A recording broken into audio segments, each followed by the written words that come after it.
una porción que se llama Vivir para el Señor. Vivir para el Señor. Es lo que vamos a compartir el día de hoy. Y está en 2 de Corintios capítulo 5. 2 de Corintios 5, versículo 14 y 15. 2 de Corintios 5, versículo 14 y 15. Vivir para el Señor. 1 Corintios, 2 de Corintios. 2 de Corintios capítulo 5, versículo 14 y 15. Ahí se encuentra la palabra, ¿ya? Vamos a darle lectura en el nombre del Señor Jesús. Dice así: porque el amor de Cristo nos constriñe, pensando esto, miren, pensando esto, que si uno murió por todos, luego todos murieron, y por todos murió, para que los que viven ya no vivan para sí, sino para aquel que murió y resucitó por ellos. ¿Amén? Amén. Porque el amor de Cristo nos constriñe. Amén. Bueno, vemos que el apóstol Pablo, quien escribió esta epístola, bueno, escribió 2 epístolas a los hermanos Corinto, a los hermanos en Corintio, y en Corinto, ya. Y estos hermanos eran hermanos que la Biblia enseña que tenían mucha vida de iglesia, tenían mucha, ¿cómo se puede decir? Mucha actividad, ¿cierto? Tenían muchas cosas, organizaban muchas juntas,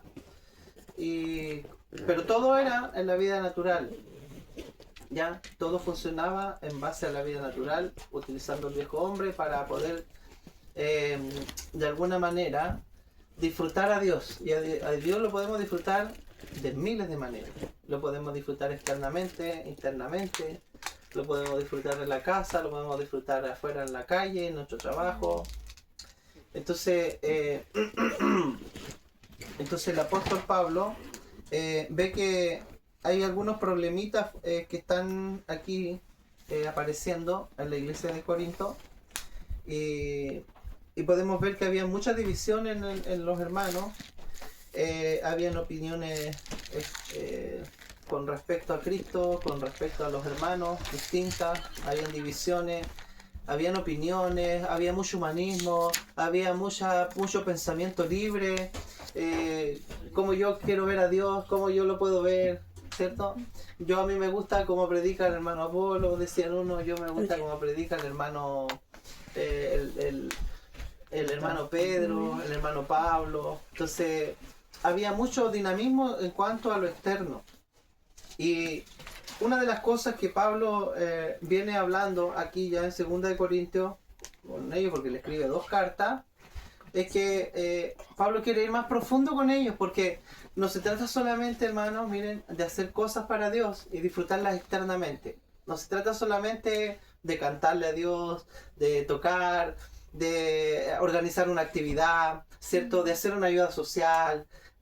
Todo eso está bien, está dentro de lo que se permite, digamos, y podemos disfrutarlo igual, si igual es disfrutable. Pero es solo, por decirlo de alguna manera, espuma, porque a lo que quiere ir Pablo es a enseñarnos realmente para quién nosotros tenemos que vivir. Nosotros ya no vivimos para nosotros mismos. Entonces el apóstol Pablo empieza hablándole a ellos y les da a conocer algunos puntos aquí en el capítulo 5. Y acabamos de leer nosotros 2 versículos. Y en el capítulo 5, desde el versículo 1, comienza desde el versículo 1 al 8. Miren, del versículo 1 al 8 en el capítulo 5, el apóstol Pablo empieza a hablar sobre que quiere ser revestido de un cuerpo transfigurado. O sea, él dice que sabemos que si nuestra morada, miren, si nuestra morada terrestre, este tabernáculo se deshiciera, o sea, nuestro cuerpo, miren, está hablando. Tenemos de Dios un edificio, una casa, no hecha de manos, eterna en los cielos, dice. Y por esto también gemimos deseando ser revestidos de aquella nuestra habitación celestial. Entonces, porque asimismo los que estamos en este tabernáculo gemimos con angustia porque no quisiéramos ser desnudados, sino revestidos, dice él. para que lo mortal sea absorbido por la vida. O sea, Pablo está hablando, mire, Pablo fue transformado completamente desde el momento en que él recibió a Cristo en el corazón y el Señor se le apareció con una tremenda luz. Empezó a vivir una transformación completa, una transformación que no solamente fue una experiencia externa lo que él vivió, sino que fue una transformación en su interior. O sea, él pudo ver que él estaba totalmente errado y que todo lo que había aprendido, él logró estimarlo hasta por basura. Esto habla de una persona totalmente arrepentida y totalmente convertida y totalmente entregada para vivir no para él, sino para aquel que lo amó. Entonces, lo primero que hace Dios con nosotros es poder darnos la salvación de nuestra alma, o sea, de nuestra vida, y lo hace a través de la regeneración. O sea, Dios hace primero, nos justifica de nuestros pecados y nos hace nacer de nuevo en nuestro interior. Eso ocurre en nuestro espíritu, pero ahora viene la etapa de la transformación del alma. Y esto es lo más difícil para cada uno de nosotros, hermanos. Por cualquier cosa, nosotros somos chispa, reaccionamos mal, cualquier cosa nos afecta, nos molesta una cosa, nos molesta otra, se levanta un problema, no sabemos cómo gestionarlo. Y por ahí escuchaba el otro día a una persona que es psicóloga y que es una persona muy inteligente y decía que nosotros fuimos creados para disfrutar. Ella decía, ella no es cristiana. Y decía, y cuando no disfrutamos, dice, vienen los problemas porque tenemos dos fases, o disfrutamos o nos amargamos, ¿no? Todo el tiempo estamos así, o disfrutando o amargados o en problemas. Pero fuimos creados a nosotros para disfrutar, pero cuando hay problemas, ¿qué es lo que hacemos? Tenemos que gestionar los problemas. Es lo que tenemos que hacer y lo que menos hacemos es gestionar. Entonces, ¿qué hacemos? Absorbemos el problema y lo hacemos nuestro. Y eso, hermano, comienza a generar en nosotros, en nuestro interior, un problema. Mucha gente sufre de enfermedades psicosomáticas por causa de los problemas, por causa de las dificultades. Le vienen dolores de estómago, le vienen dolores de cabeza, le vienen jaqueca, le vienen temblores, le vienen, hermano, angustia, le afecta hasta el cuerpo. Todo lo que está ocurriendo en el alma, o sea, en nuestra mente, en nuestra voluntad, en nuestras emociones, esa es nuestra alma. Entonces Pablo, miren, hermano, logró ser transformado, miren, a tal punto que su alma fue totalmente absorbida por la vida de Dios. O sea, Dios se sembró en él, en su espíritu, al igual que en cada uno de nosotros, porque Pablo no es distinto, la experiencia a la nuestra es la misma. O sea, Dios llega a la vida de una persona, puede llegar en circunstancias distintas, pero llega con el mismo poder, llega con la misma gloria, llega con la misma vida, llega con el mismo espíritu, con la misma mente, con el mismo corazón, con la misma creación nueva, llega a cada uno de nosotros. Porque Dios, dice Pablo, no hace acepción de personas. No porque la persona sepa más o sea más inteligente, Dios le va a dar un potencial distinto. Eso es mentira. Solo está en nosotros que podamos ver que Dios desea que nuestra vida, que está en muerte, sea absorbida por la vida de Dios, la vida superior, la vida Zoe, que es la vida que todo lo vence. Entonces, el apóstol Pablo se está poniendo, por ejemplo, y dice, yo ya estoy listo. O sea, ya nací de nuevo en mi interior, mi alma fue transformada, nada me puede separar del amor de Dios. Amén. Estamos tribulados en todo. Escribe, por ejemplo, en el capítulo 4, aquí mismo, en el capítulo 4, versículo 17, tenemos este tesoro en vasos de barro, miren, para que la excelencia del poder sea de Dios, no de nosotros, que estamos atribulados en todo, mas no angustiados. Miren, esta es su experiencia. En apuros, mas no desesperados. Perseguidos, mas no desamparados. Derribados, pero no destruidos. Llevando en el cuerpo, miren, siempre, por todas partes, la muerte de Jesús, para que también la vida de Jesús se manifieste en nuestros cuerpos. O sea, ¿qué significa? El tipo había aprendido y había sido transformado completamente, podía estar en problemas, en dificultades, en una oportunidad iba llevando el evangelio a una isla y se levanta una tormenta y dice que había perdido toda esperanza de vida y que en esa noche vino el ángel del Señor, le dijo, tranquilo Pablito, si no van a morir, tranquilo. Y él pudo calmar a todos los hermanos que iban con él en la embarcación y les dijo, tranquilo, hoy día no nos lleva, hoy día no nos vamos, todavía tenemos que seguir llevando la muerte de Jesús. Nuestra vida tiene que ser absorbida a tal punto que perdamos toda esperanza de vivir. Qué difícil. que perdamos toda la esperanza. O sea, que los problemas de la vida, la angustia y todo lo que nos venga, tiene que oprimirnos a tal punto que nosotros digamos, ¿sabes qué? Perdí toda esperanza de vivir. Él lo dijo. Nosotros estábamos tan mal que pensamos que íbamos a morir. Entonces, él aprende a ser transformado en las peores circunstancias. Dios lo lleva a escenas, hermanos, y a problemas que para nosotros quizás nos podríamos morir en un problema de eso. ¿Cierto? Pero, desesperamos. ¿sí o no? ¿Pero qué nos molesta a nosotros? Oye, yo llego a la casa, muerto, ¿todavía no está listo el almuerzo? Uy, ¿pero cómo? Mira las estupideces, por más. Rica. ¿Te das cuenta? A otro, ¿cierto? No llega el taxi, uy, ¿pero cómo es posible la cuestión? ¿Cierto? Cositas pequeñas, hermano. Pero si nuestra vida estuviera dependiendo de un hilo, ¿qué haríamos nosotros? Si nos visitara una enfermedad mortal, ¿cómo actuaríamos? ¿De qué manera enfrentamos situaciones complejas? Entonces Pablo, miren, Dios lo llevó a experimentar cosas para que hoy día estén aquí, miren hermano, en esta palabra. Gracias, Señor. En esta escritura, y nosotros podamos ver que Dios nunca nos ha dejado, que Dios siempre Sí, nos ha Señor. amado. Amén. Sí, papito, gracias. por eso, ¿Verdad? Señor. Entonces Pablo dice, lo único que me falta ahora es que mi cuerpo sea transformado. O sea, anhelo ser revestido ¿de qué? De la vida de resurrección. Porque miren, la última etapa de la salvación del ser humano es la transformación del cuerpo.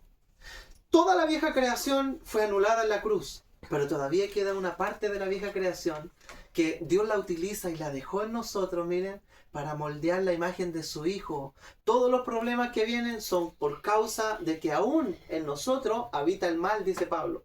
Yo hallo esta ley, que con mi mente quiero servir a Dios, pero la ley de mis miembros no me deja, dice él, porque me lleva cautivo a hacer lo malo. Esto me da cuenta de que no soy yo, sino el pecado que mora en mí. O sea, en mi cuerpo, miren, en nuestro cuerpo todavía habita la maldad.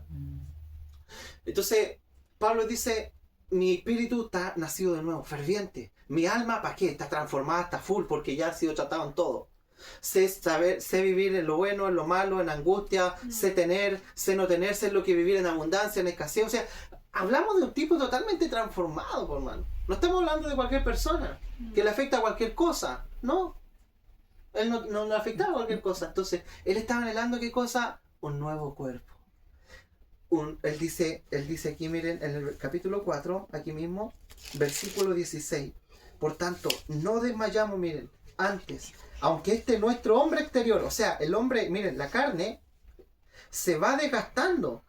El hombre exterior, el interior, no obstante, se renueva de día en día, miren. Amén. Porque esta leve tribulación momentánea produce en nosotros un cada vez más excelente y eterno peso de gloria. ¿Por qué? Porque dice que no estaban mirando las cosas que se ven, porque las cosas que se ven son temporales, pero las cosas que no se ven son eternas. O sea, él no se estaba mirando a sí mismo y acomplejándose porque estaba atribulado, porque estaba con problemas, con dificultades. No, él no estaba mirando a su hombre exterior que se desgasta, que se duele, que se oprime, que se siente ofendido, que se siente atribulado, que se siente con problemas, con pena, con angustia, con tristeza, con cuántas cosas. No, él dice, yo no pongo la mirada en eso porque esas son cosas temporales, se ven, son temporales. Pongo la mirada en las cosas que no se ven, en el hombre interior, en el nuevo nacimiento, en la regeneración en mi espíritu, en la vida de Dios que está puesta en mi interior y que está consumiendo, está absorbiendo la muerte que todavía habita dentro de mí y la está consumiendo y le está quitando poder a mi persona.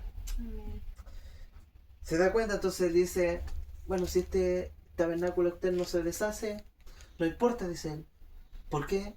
Porque tengo un Dios que tiene un edificio edificado, no hecho con manos de hombre, dispuesta para mí en los cielos, y en esto estoy esperando ser revestido de este cuerpo nuevo. O sea, la última etapa de la salvación, miren, lo primero es la regeneración, nuevo nacimiento. Segundo, transformación del alma completo, y se utiliza todo Dios, todos los problemas. Y tercero, la transfiguración o la transformación del cuerpo.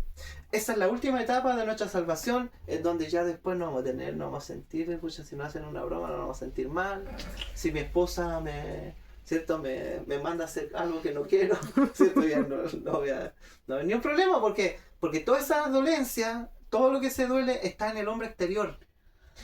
Y Pablo dice, a mí ya no me duele eso. Entonces, ¿qué anhelo? Señor, ven. Quiero ver esa transformación de mi cuerpo, Señor. Él lo anhelaba porque ya no había problemas que lo afectaran, por hermano. Y para llegar a ese nivel, imagínense. Entonces esto es lo primero, miren, que el apóstol Pablo quiere dar a conocer, que él anhelaba, y todos los discípulos anhelaban esto, anhelaban un revestimiento del cuerpo, del hombre exterior, de tener un cuerpo transfigurado, transformado, donde ya no habitara nada malo. Qué lindo, hermano. Por eso ellos pudieron vivir así, porque fueron transformadas sus almas. Fue un proceso en Pedro, en Juan, que eran personas totalmente, ¿cómo se puede decir? Estas personas que son almáticas, coléricos, que cualquier cosa, ¿cierto?, la enfrentaban con ira, con rabia, y podemos ir viendo su historia a través de los evangelios y a través también de las cartas que después ya escriben con amor. Después ya, por ejemplo, Juan cuando escribe sus cartas, hijitos míos, pero cuando estaba allá con los samaritanos quería quemar todo el pueblo, hacer descender fuego del cielo, y estaba Jesús ahí mismo. Entonces ahora vemos a un Juan transformado, vemos a Pedrito igual, un Pedro que andaba con una navaja, con una cuchilla para todos lados, ¿cierto? Después ya no se defendía, cuando lo quisieron matar dijo, bueno, no hay problema, pero no quiero morir como mi maestro, no soy digno, ¿cierto? Entonces el tipo ya no se defendía. O sea, ¿qué es una persona que anhela un revestimiento del cuerpo? ¿Qué anhelamos nosotros para la transfiguración del cuerpo? Es que ya no peleamos. Ya no resistimos lo malo. Son indicios de un hombre que está transformado, una mujer que está absorbida por la vida de Dios. Y Pablo así estaba, anhelando esto. Este proceso que se viene para cada uno de nosotros se nos viene esto, hermano. Sí, Señor. Y Dios permita, hermano, que lo vivamos sin tener que ver la muerte, que seamos transformados, como dice la Biblia, en un abrir y cerrar de ojos. Qué lindo sería, ¿cierto? Amén. Amén. Amén. Lo segundo es poder serle de agrado a Dios. O sea, Dios quiere que nosotros podamos agradarle a Él, pero no en nuestro hombre exterior. Ya sabemos que ese hombre no sirve, ¿cierto? No le agrada a Dios, sino que podamos agradarle a Dios. Versículo 9, mira lo que dice en el capítulo 5. Por tanto, procuramos también, o ausente o presente en el cuerpo, serle agradables. O sea, serle agradable a Dios. ¿Cómo podemos serle agradable a Dios? Solamente a través de la transformación, y que su vida consuma toda nuestra muerte. Y que su vida divina nos transforme, nos edifique, nos construya. Esa es la manera de serle agradable al Señor. Tercero, ser constreñido para Él. Miren, versículo que son los versículos que acabamos de ver. Porque el amor de Cristo nos constriñe. Pensando esto, que si uno murió por todos, luego todos murieron. O sea, cuando nosotros vemos en la cruz del Calvario, vemos a Cristo que muere en la cruz, y Cristo nos redime, y con esto salda la primera etapa de la salvación, que es nuestra redención, que es lo primero que necesitábamos nosotros. Ser hallado, ser perdonado, ser redimido, ser lavados por su sangre, perdonado todos nuestros pecados, que fue lo primero. Y cuando vemos a Cristo en la cruz, proyectamos a una persona que pagó por nosotros, y no está mal, porque es bíblico. Pero por otro lado, más profundo, dice aquí que debemos pensar esto nosotros, miren. ¿Qué debemos pensar? Que si uno murió por todos, miren, luego todos murieron. O sea que cuando Cristo muere en la cruz, Él no murió solo allí. Yo también morí con Él. Amén. Esto se llama la muerte colectiva, ¿cierto? Esto se llama la muerte grupal, la muerte, ¿cómo se dice esto del cuerpo orgánico a nivel mundial? Un hombre corporativo, una persona corporativa que nos llevó a todos nosotros a la muerte. Nos llevó a todos nosotros, y dice, miren, si nos llevó a la muerte, que si uno murió por todos, luego todos murieron. Versículo 15. Y por todos murió. ¿Para qué? Para que los que viven, o sea nosotros, ya no vivamos para nosotros, sino para aquel que murió y resucitó por ellos, o sea, por cada uno de nosotros. O sea, Pablo pudo decir claramente, ya no vivo yo, Cristo vive en mí. ¿Cierto? ¿Por qué? Porque comprendió que Él quedó en la cruz, y el que vivía ahora era Cristo en Él, y no Él para Cristo. O sea, no es lo mismo servir a Dios, querer servirlo yo a Él y hacer cosas para Él, que Dios haga algo en mí. Es totalmente distinto. ¿Cierto? Que Dios opere desde su vida, desde su fuente que está en mi espíritu, y que Él se proyecte, que Él sea el que se imparta, que Él sea el que se muestre, que Él sea, ¿cierto?, el que se dé a conocer, el que se exprese, el que se muestre, a que yo quiera mostrarlo a Él. ¿verdad? Sí, Porque a veces nosotros queremos mostrar a Jesús sí, y Cristo está ahí y lo tenemos atrapado. sí. Entonces se produce una confusión en cómo nosotros proyectamos a Dios, cómo servimos a Dios. Y aquí está el velo entre la religión, hermano, y entre vivir la vida Zoe, que es la vida de Dios que nos habita. Entonces la vida que nos habita a nosotros es una vida orgánica, es una persona que está en nuestro espíritu, que tiene sus planes, sus propósitos, sus proyectos propios, y que nosotros lo único que tenemos que hacer es dejar que Él se exprese, que Él se imparta. Amén. Por ejemplo, cuando, no me quiero poner de ejemplo, pero cuando predicaba antiguamente, siempre desarrollaba mis sermones, por ejemplo, los escribía, porque confiaba en mi fuerza. Entonces lo desarrollaba a tal punto que cada una de las cosas y los puntos que tenía que decir tenían que ser así, porque cuando lo ensayaba aquí, me miraba al espejo y predicaba, me gozaba y llegaba a mi corazón y yo decía, qué linda esta palabra. ¿Por qué? Porque me tocaba a mí, pero lo hacía desde mi hombre exterior, desde mi vida natural. Y cuando me llegaba a la iglesia a predicar el sermón, no me salía como yo quería. ¿Por qué? Porque confiaba en mi fuerza. Entonces cada vez que nosotros queramos impartir a Cristo, no somos nosotros. Sí, Señor, Jesús. habla. Señor, di tú. Señor, exprésate tú. No sé qué decir en esta situación. Señor, guíame. Señor, habla. Señor, una palabra. Y ahí viene el rema, que es la palabra precisa para el momento que Dios te la da. Él es el que guía. Y si nosotros lo oprimimos, lo mantenimos ahí a Cristo, ¿cierto? Nada va a pasar. No se expresa, no se imparte, no hay vida, no hay transformación, no hay edificación, nadie siente nada, no fue un alimento, no recordamos nunca más la palabra que se habló. Pero cuando hay vida, queda resonando en nuestro interior, golpeándonos. Decimos, wow, pero ¿cómo esto no lo podía ver? ¿Sí o no? Sí. ¿Por qué? Porque es Dios revelándose, Amén. es Dios dándose a conocer. Él es un imán que nos atrae y nos atrapa. Entonces, miren, nosotros ahora no vivimos para nosotros. Vivimos para Dios, todos los hijos de Dios. Y a esto nos quiere llevar Cristo. Que el amor de Cristo nos constriñe. Y aquí esta palabra, constreñir, significa oprimir, significa prensar, significa mantener, ¿cierto?, en presión. O sea que Cristo, miren, toda su vida, ¿sabe cómo la vivió? La vivió en constreñido. O sea, Él no vivió su vida. Él vivió la vida de Dios.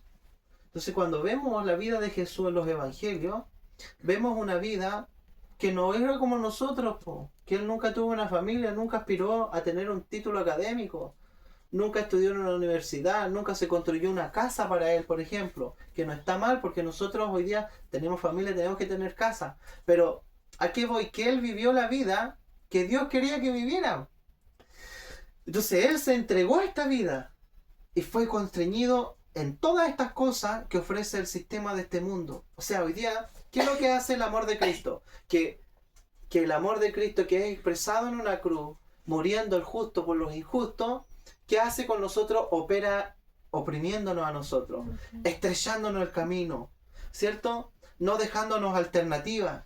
Nos cierra las puertas en cosas que Él no quiere que nosotros mantengamos abiertas. Nos va estrellando el camino a tal punto que estamos en una prensa, estamos debajo del zapato de Dios. Es como cuando nosotros vamos a hacer silla, ¿cierto? Y las sillas, ¿saben cómo la ponen en la prensa? ¿Qué hacen? Oprimen todo, ¿cierto? Prensan toda. ¿Por qué?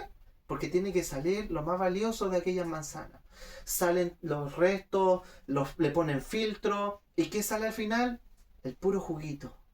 Lo que queríamos, lo que anhelábamos. Acá mira, en esta versión la palabra constreñir sale como dice nos controla.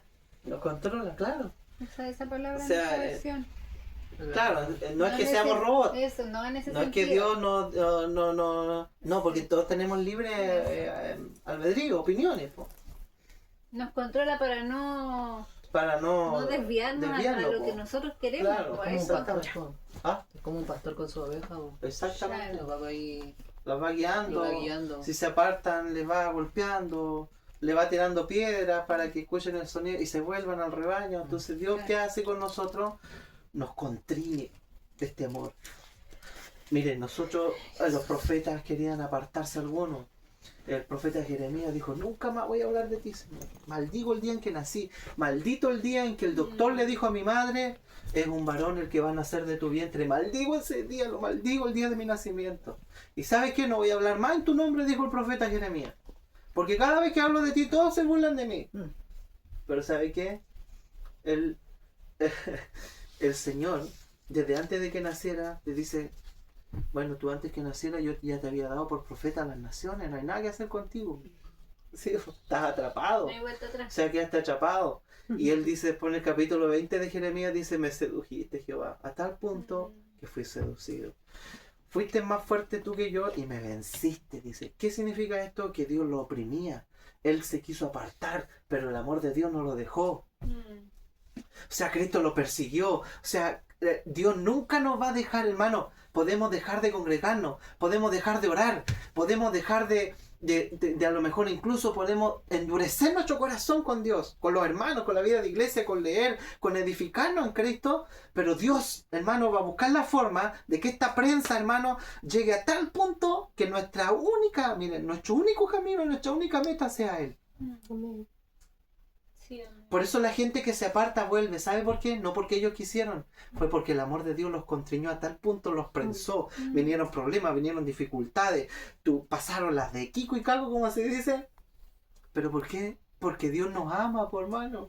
Amén. Porque no hay otro propósito por el cual existimos nosotros, sino es que para que nuestra vida sea consumida por su vida, que es superior a la nuestra. Amén. Y que vivamos para Él, que murió por nosotros, porque ya no vivimos por nosotros mismos, porque Cristo nos llevó a la cruz. Y si nos llevó a la cruz, ya no vivo yo, dijo Pablo. Cristo vive en mí. Amén. Y lo que ahora vivo en la carne, bueno, lo vivo en la fe de Él nomás. No lo vivo en mi propia fuerza. A ver, ¿se entiende lo de constreñir? Sí. Que no nos deja ninguna alternativa a Dios, ¿verdad? No nos deja ningún camino. No hay nada mejor que estar en el camino del Señor. Sí. Entonces, miren, cuarto, versículo 16 y 17. Dice, de manera que nosotros de aquí en adelante, o sea, ahora teniendo esta nueva vida, teniendo la vida de Dios, queriendo agradarle ahora, esforzándonos en la gracia, sabiendo que Dios nos oprime, nos constriñe su amor, sabiendo que Él vive en nosotros, que hay una vida desarrollándose, que queremos y anhelamos este cuerpo que se nos viene, este fin de la salvación de Cristo. Miren, dice que de manera que de aquí en adelante, o sea, desde ahora, a nadie conocemos según la carne. Miren, y aun si a Cristo conocimos según la carne, ya no lo conocemos así. O sea, Cristo estaba buscando la forma cuando Él se va, miren, hermano. O sea, antes de irse, Él resucita y estuvo por 40 días, miren, apareciéndosele a los discípulos antes de subir al Padre. Por 40 días. O sea, Él se les aparecía y se les desaparecía. Y estaba así, ¿cierto? ¿Se acuerdan? Que estaba así. Pero ¿qué buscaba Él? No buscaba que ellos... ¡Oh, wow! ¿Cierto? Qué poderoso es Dios, qué poderoso es Cristo. ¿Cómo haces esto? ¿Cómo es posible que atraviesen las paredes? ¿Cómo es posible? No era algo externo que Él le estaba enseñando. Él lo estaba educando para que ya no lo conocieran en la carne, sino que ahora lo comenzaran a conocer en el Espíritu, miren.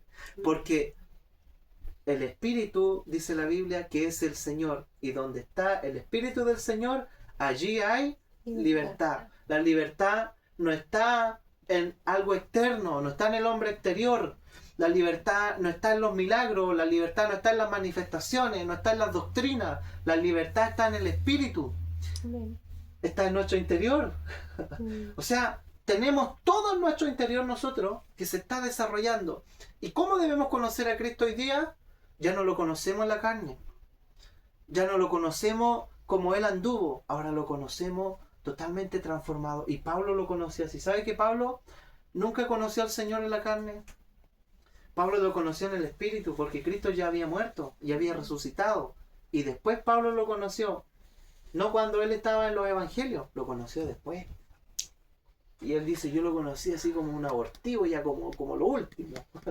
Pero lo conoció en el Espíritu. Por eso él dice ahora, nos quiere llevar a nosotros, conozcan a Cristo, no en las obras de la carne, no en lo que puede expresar el hombre exterior.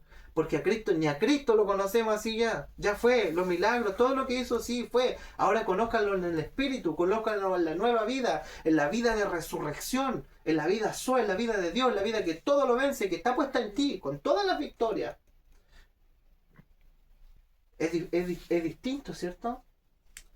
Entonces dice, y si yo conocía a un hermano que era así antes, ahora ya no lo conozco así en la carne. O sea, yo debo conocer al hermano en el espíritu, amarlo en el espíritu, no amarlo por las conductas, no amarlo por las cosas que hace o no hace, si me ofende o no me ofende, porque todo eso fue resuelto en una cruz, porque ya no vivimos nosotros, Cristo vive en nosotros, y si Cristo vive en nosotros, yo aprendo a amar a mi hermano tal como es, que sus ofensas, lo que él haga, no importa, fue solucionado en la cruz, fue pagado por un precio alto. Entonces, Pablo aprendió a vivir así. Le hacían una, tranquilo, no tenía problema con los hermanos. Po. Hablaba mal de él, no importa. Iba a lugares, no lo recibían, no importa, tranquilo. No tenía ningún problema. Entonces, versículo 17, miren.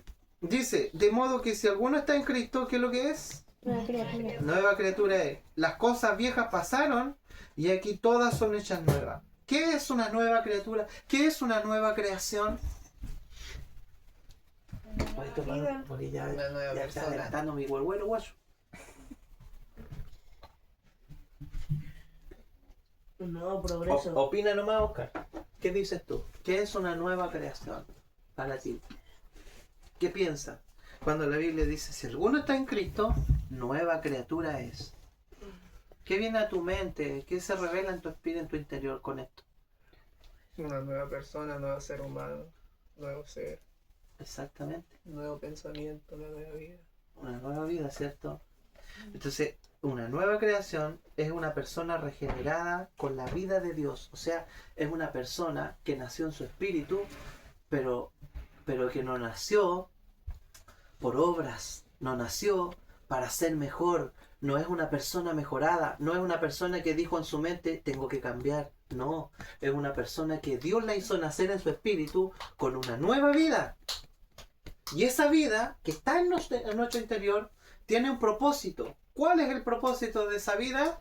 De ir consumiendo toda la muerte que está en mi vida natural, en el hombre exterior, y ir consumiendo todas las partes internas de mi alma que me impiden poder vivir en Cristo. O sea, que Cristo sea el que viva y que yo sea el que mengüe y que ya no exista. Eso es la nueva creación. Pero para esto, hermano, todavía podemos ver que en nuestro interior hay un problema. O sea que en nuestra vida exterior hay un problema, que es la carne. Entonces Pablo anhelaba tanto poder y este cuerpo se ha transformado. Entonces, ¿qué es vivir para el Señor? Vivir para el Señor es vivir una vida crucificada. O sea, es aplicarle el poder de la cruz al viejo hombre o al hombre exterior, sabiendo que ya fue crucificado. Sí, objetivamente fue crucificado. Textualmente dice la Biblia que el viejo hombre en Romanos 6:6, deben saber esto, dice Pablo, que el viejo hombre fue crucificado, ¿cierto? Gálatas 2:20, juntamente con Cristo estoy crucificado y ya no vivo yo, mas Cristo vive en mí. También está, teológicamente, amén, todos decimos amén, pero eso es objetivo, pero lo subjetivo es la práctica. Entonces ahora tenemos que llevarlo a cabo. Todo lo que ya fue consumado, vívelo, disfrútalo, apréndelo. Aprende a Cristo, no aprendas de Cristo porque ya no lo conocemos según la carne, no lo imites a Él en lo que Él hizo, sino que aprende a Cristo a vivir su vida, que está en tu interior, está en mi interior y que ya está todo consumado. Entonces, ¿ahora qué debo hacer yo? Señor, aplico la victoria de la cruz, aplico el poder aniquilador de la cruz a esta situación, a este orgullo, a este hombre, y nosotros vamos matando al viejo hombre, vamos matando al hombre exterior que se molesta, que se duele, que se siente por todo. Es difícil, ¿cierto? Difícil tarea. Pero que el Señor toque nuestro interior con esto, hermano, porque cada uno de nosotros lo necesita. Necesitamos poder ver esta realidad a fondo. Ya. Entonces la nueva creación, dijo Oscar, que es un nuevo hombre regenerado con la vida de Dios. ¿Cierto? Y también tenemos el ministerio de la reconciliación, versículos 18 y 19. Y todo esto, miren, todo esto que estamos conociendo, ¿de quién proviene? De Dios. ¿Del esfuerzo del ser humano? No. ¿De la religión? No. ¿De dónde proviene? De Dios. De Dios, por hermano. ¿Se da cuenta que está todo hecho? O sea, podemos mirar nosotros ahora y todo está consumado. Po. Está todo listo, está todo puesto en tu interior. Está todo dispuesto, está todo disponible. Échalo a andar, dice el Señor. Échalo a andar. Pero ¿cómo lo hago, po? Porque es un proceso, por hermano. Nosotros queremos que hoy día ya se me lo... Ya. Al tiro queremos nosotros ser transformados completamente. Y no es así. Como algo instantáneo. Como algo instantáneo. Entonces Jacob pasó toda su vida siendo transformado.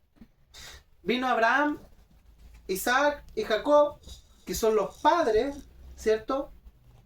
Y estos padres es la experiencia de un solo hombre, en donde primero Abraham es llamado y tiene que ver con el llamado que Dios nos hace a salir de este mundo. Todos fuimos llamados a salir de este mundo y esto es lo que representa Abraham. Después viene Isaac, que representa las promesas. O sea, Dios te llama y Dios te manda a salir y Dios te da promesas. Todo es tuyo ahora. Sí. Tú eres heredero, recuperaste ahora el ser hijo, fuiste transformado, tienes herencia, eres heredero con Cristo, estás en lugares celestiales. Todo lo lindo en Isaac. Pero ahora en Jacob, miren, en Jacob pasó toda su vida siendo transformado en su alma. O sea, la experiencia de estos tres hombres es la experiencia de uno solo y que representa nuestra vida, nuestro caminar en el cristianismo, que nosotros Dios nos llamó un día en Abraham, nos dio todo en Isaac, pero ahora estamos siendo transformados en Jacob. Y cuando analizamos la vida de Jacob, no fue simple. Tuvo sus 12 hijos que le generaron muchos problemas.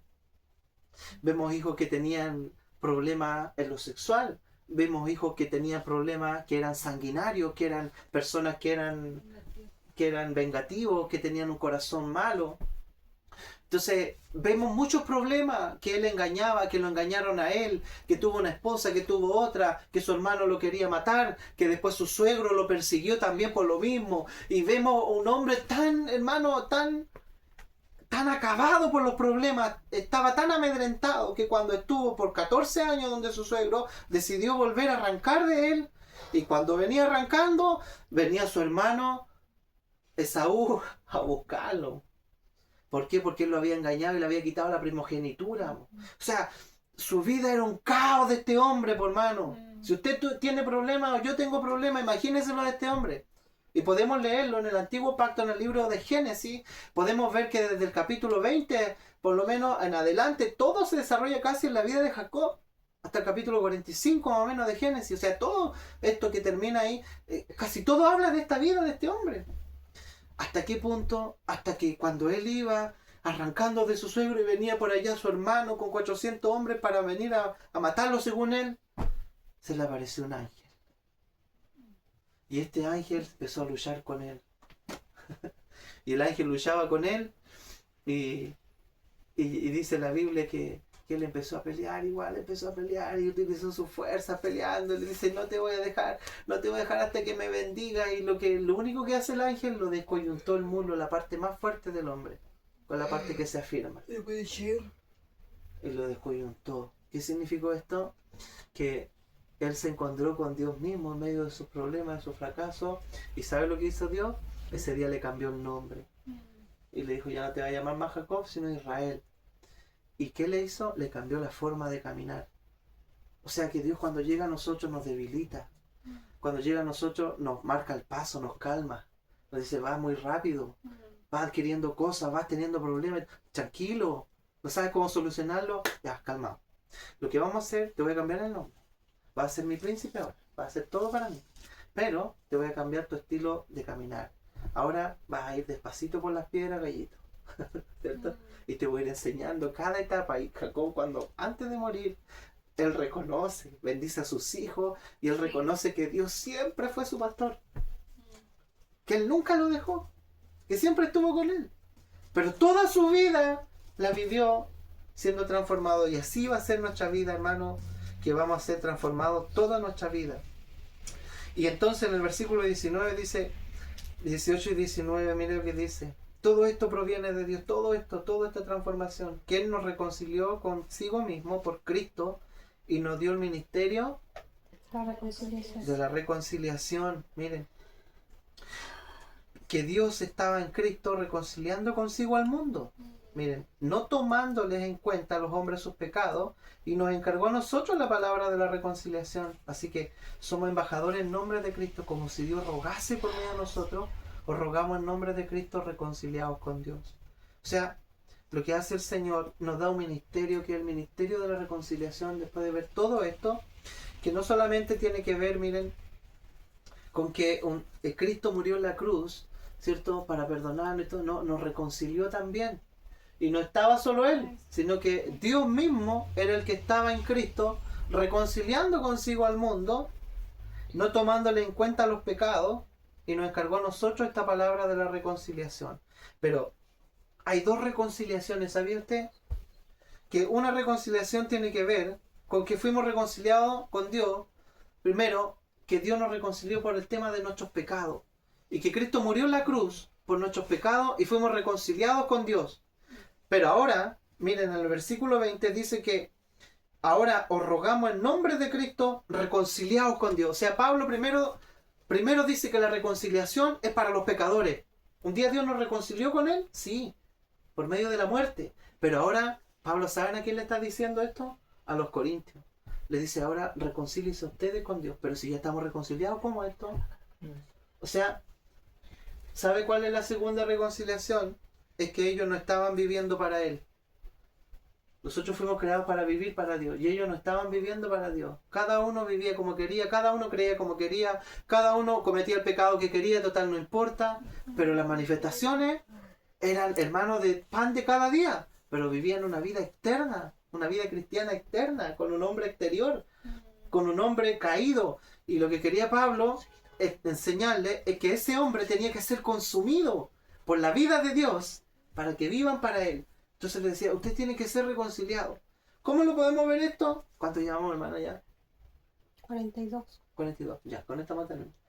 Entonces, ¿cómo podemos ver estas dos reconciliaciones? Miren, en el antiguo pacto, en Éxodo 26, del versículo 31 al 35, dice la Biblia que en el tabernáculo habían dos velos. Estaba el atrio, que era el patio. Después venía un velo que se llamaba la rejilla también, y se entraba al lugar santo, donde allí estaban los panes de la proposición, estaba el incienso que se ofrecía a Dios, y estaba también el candelero de oro. Y después había otro velo, y se entraba al lugar santísimo. Y ahí estaba el arca del pacto, la presencia de Dios. Entonces, mire, cuando los pecadores venían, ¿qué hacían los sacerdotes? Ellos sacrificaban un animal, rociaban la sangre, y ellos tenían derecho a entrar al lugar santo. Pasaban el primer velo, que era el velo, miren, del juicio sobre el pecado. Entonces, el primer velo todos nosotros lo pasamos, porque Cristo murió por nosotros y nos redimió con su sangre, al igual que ellos. Ya, lo pasamos, estamos en el lugar santo. Pero ahora hay que pasar otro velo. Fuimos reconciliados con Dios en el primer velo, fuimos reconciliados y Cristo nos perdonó todos los pecados. Pero ahora hay que pasar el segundo velo. Y el segundo velo, miren, es rasgar el velo de la carne. El velo del viejo hombre.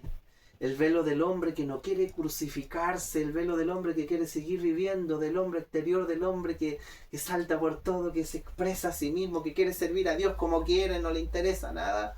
Ese hombre tiene que ser terminado, tiene que ser acabado. Entonces Pablo dice, esta segunda reconciliación, ustedes tienen que llevarla a cabo, miren, por medio de la muerte de Cristo, aniquilando al viejo hombre. Cristo llevó al viejo hombre, lo llevó y lo crucificó, para que ahora, cuando Él murió en la cruz, ¿sabe lo que se rasgó? Se rasgó el velo del templo, que era para entrar al lugar santísimo, o sea, a la presencia de Dios. Por eso que hay mucha gente que pasó el primer velo, pero todavía no ha sido reconciliado completamente, han sido reconciliados medias. Y viven para sí mismos, y viven y viven a Dios de una manera superficial, en la religión, como quieren. Pero ¿y qué hay de lo otro? ¿Qué hay de estar detrás del velo? ¿Qué hay de estar en la presencia de Dios? No solo debemos quedarnos con lo externo, con las manifestaciones, con la religión, con la doctrina, con la teología, con el aprendizaje mental, con doctrinas, con estatutos, mandamientos de hombres. No, debemos ir más allá. Señor, necesito que este hombre, Señor, se mantenga en la cruz para experimentar lo que experimentó Pablo, para experimentar lo que experimentó Pedro, Juan y todos tus discípulos, Señor. Ellos vivieron la vida de Dios, hermano. Les costó porque es un proceso, pero lograron poder llegar ahí porque aplicaban la cruz al viejo hombre. Y a esto los quería llevar el Señor a los corintios. Son muy carnales, ustedes le dicen, viven muchas cosas en lo natural, utilizan mucho el viejo hombre. Reconcíliese con Dios, les dice. Y para terminar, dice que Cristo, o sea que Dios también nos dio la justicia. Versículo 21, miren. Al que no conoció pecado, por nosotros lo hizo pecado, para que nosotros fuésemos hechos justicia de Dios en él. O sea, todo esto tiene un propósito. Va más allá de justificarnos, porque fuimos justificados por la cruz. No. ¿Sabe lo que hizo Dios? Ahora nos hizo justicia. Antes, ¿sabe lo que éramos nosotros? Mira lo que dice Romanos 8.3. ¿Quién puede leerlo? Romanos 8.3.